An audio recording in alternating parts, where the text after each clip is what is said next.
जय श्री राम। समस्त साहित्य साधकों को रेखा तिवारी का सादर प्रणाम।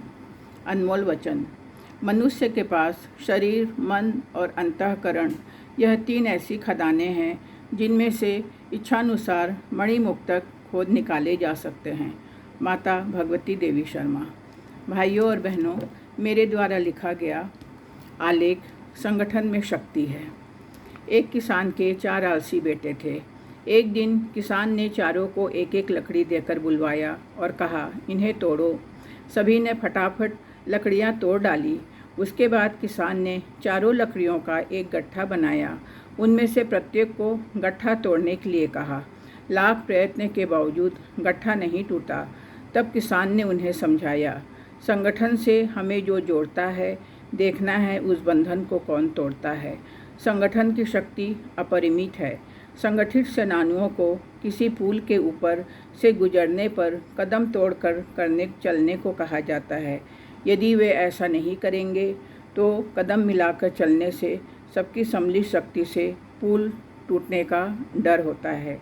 हमारे देश में अंग्रेज़ों को भागने के लिए विवश होना पड़ा, क्योंकि पूरे देशवासियों के संगठित मनोबल ने अपने अपने स्तर पर क्रांतिकारियों का पूरा साथ दिया था।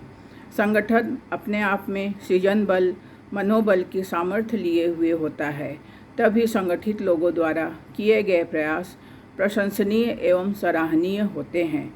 लोगों की सद्भावनाएं, प्रार्थनाएं, आशीर्वाद ऐसे संगठित लोगों को अनायास ही मिल जाते हैं।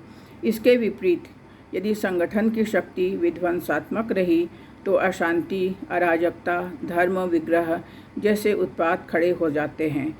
स्वार्थपरता एवं अर्थलोलुपता से संगठित लोग ही आज आतंकवाद के जन्मदाता हैं, जिन्हें जनता कभी माफ़ नहीं कर सकती। उच्च आदर्शों से प्रेरित होकर लक्ष्य की तरफ कठिन राहों को पार करती हुई निश्चय ही जनता के बीच विचार क्रांति पैदा कर सकती है, जिसके द्वारा देश के विकास को नई दिशा दी जा सकती है।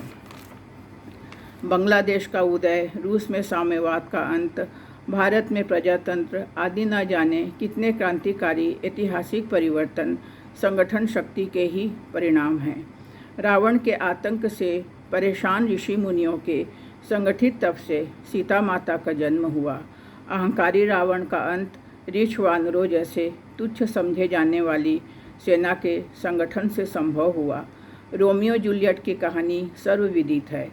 जूलियट राजकुमारी थी। रोमियो के सामने शर्त रखी गई कि नगर के बाहर पहाड़ है, उसमें से जो नदी बहती है उसे राजमहल तक लाया जाए।